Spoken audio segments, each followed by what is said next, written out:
À l'approche de la journée mondiale du recyclage, ce vendredi 18 mars, on peut déjà le dire, les Vosgiens sont exemplaires. Chaque habitant en 2020 a trié 88 kg d'emballage et de papier, beaucoup plus que la moyenne nationale, 70 kg. Des sacs et poubelles jaunes dont le contenu, avec désormais tous les emballages plastiques, arrive au centre de recyclage Citraval à Chavelot. Le syndicat vosgien Evodia, acteur de la valorisation des déchets ménagers, en est un des principaux clients, mais pas seulement. On reçoit une vingtaine de milliers de tonnes d'Evodia et le reste venant de toutes les régions de France. On y traite environ 65 000 tonnes et c'est probablement le plus gros centre de tri en France actuellement.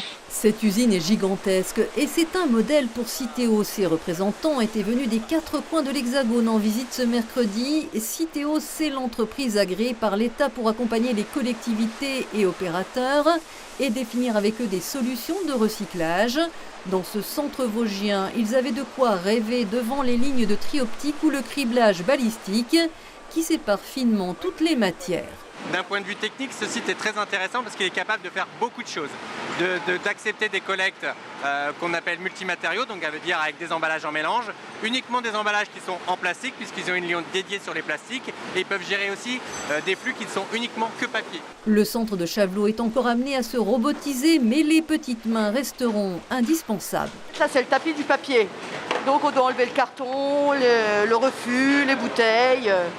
Les sacs. Donc aujourd'hui, ils ne séparent plus les matières, ils font ce qu'on appelle du surtri, donc ils vont garantir la qualité des matières pour envoyer aux recycleurs. Les Vosges sont donc exemplaires, mais ici comme ailleurs, il faudra faire mieux car la loi anti-gaspi de 2020 s'est fixé des objectifs dont celui de sortir du plastique jetable. Ce fléau pour l'environnement. Des emballages complexes demandent un traitement chimique. Les bioplastiques sont aussi une voie d'avenir car rien ne se perd, tout doit se transformer. Et cela va se concrétiser bientôt, notamment dans le Grand Est. Carbios, qui est une entreprise française, une start-up qui va s'installer à Lons-la-Ville. Donc eux vont travailler sur un recyclage chimique dit enzymatique. D'autres projets sont en cours. Une grande usine qui a été annoncée par le président Macron dans le cadre du plan Choose France, qui s'appelle Eastman, qui est un américain, qui doit investir 850 millions d'euros en France pour créer une solution de recyclage chimique.